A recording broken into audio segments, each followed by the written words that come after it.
Welcome back to the Consumer Choice Center. Today I have the great pleasure to interview Dean Macpherson, who's a Member of Parliament in South Africa. He's with the Democratic Alliance and Shadow Minister for Trade and Industry. Dean, thank you so much for taking your time and to talk with us because we are currently running a campaign in South Africa, Stop Prohibition, fighting some government policies that limit consumers' choice. And I was just curious, how is currently the situation in South Africa? What's happening with COVID-19 down there? Yeah, well, thanks for having me on your show.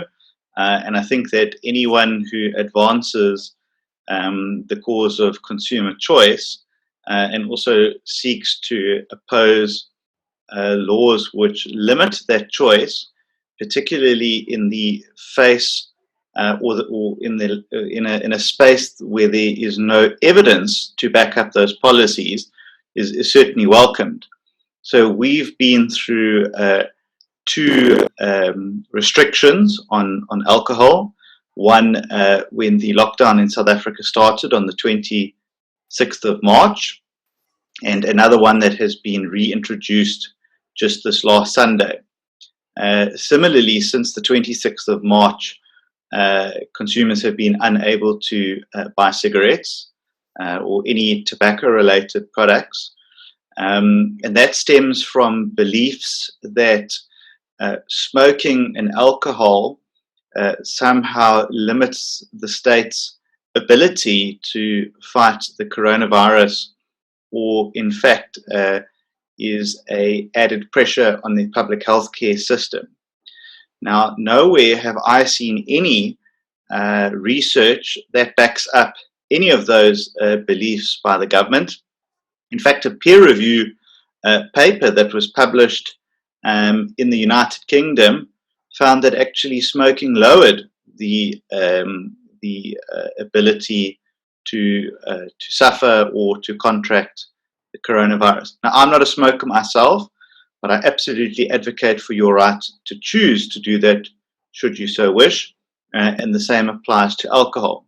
The only people that have benefited by these moves by the government have been those that have made billions and billions of rands or hundreds of millions of pounds or US dollars by illegally trading them in the black market. To the point that recent studies have shown that 9 out of 10 South Africans have continued to buy cigarettes under the lockdown. And so the black market is alive and well, and the same will apply to alcohol. Now, why the government chose to ban alcohol for the second time is they said that it is taking away much needed hospital beds for those people that require hospitalization. What they didn't say is that they failed to build a single hospital bed during the 100 days that South Africa has been on lockdown. 109 days today. We are still under a lockdown. It's the longest, hardest lockdown in the world, and yet we have nothing to show for it. So it has been my belief and my party's belief, and a growing number of people's belief, that the banning of alcohol on Sunday has been nothing other than a red herring to distract the public from the utter failure that the government has been under to expand or capacitate the public healthcare system.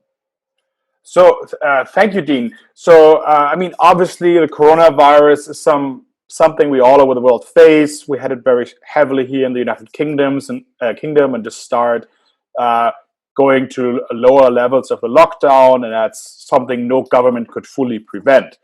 But I've been looking at the cases in South Africa, and it seems that the lockdown doesn't really contain the virus. It seems to start actually uptaking a lot now. The more draconian the measures get, the more they seem not to be able to fight against it.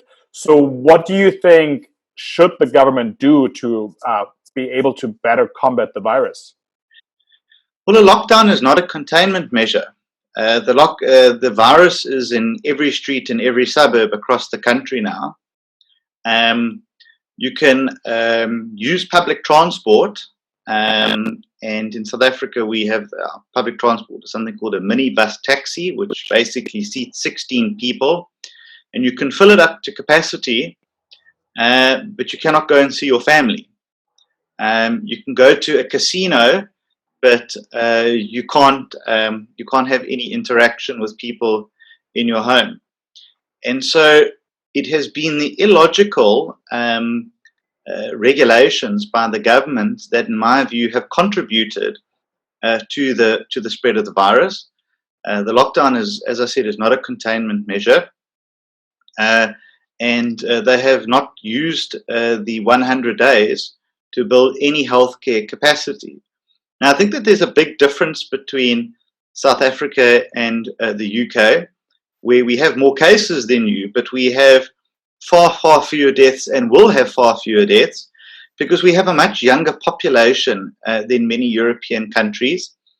Despite our high levels of poverty, there seems to be an ability for younger people to be at times completely asymptomatic, and even if they do show symptoms, to fight off the virus relatively quickly. So we will, in my view, reach nowhere near the numbers that have been seen in any other country. And so what the government should be doing is building healthcare capacity, building hospital beds with oxygen capabilities to ventilate patients, and to allow them to to recover. They should also be making measures like sanitizing, mask wearing, and even the jury seems to be out on that now, more readily available. And I think that if the government started playing open cards, which they refuse to do, they refuse to show any and all science that they base their decisions on, you are going to continue to lose the buy-in and the trust of the public. And that's what's happened. The public don't trust the government anymore. They're continuing to do their own things. As I said, we have high levels of unemployment and poverty, and people need to work. And so people will continue to go to work. They will continue to put themselves at risk because there are no bailouts. There are no furlough systems or schemes like that in South Africa. And so people are basically on their own to fend for themselves.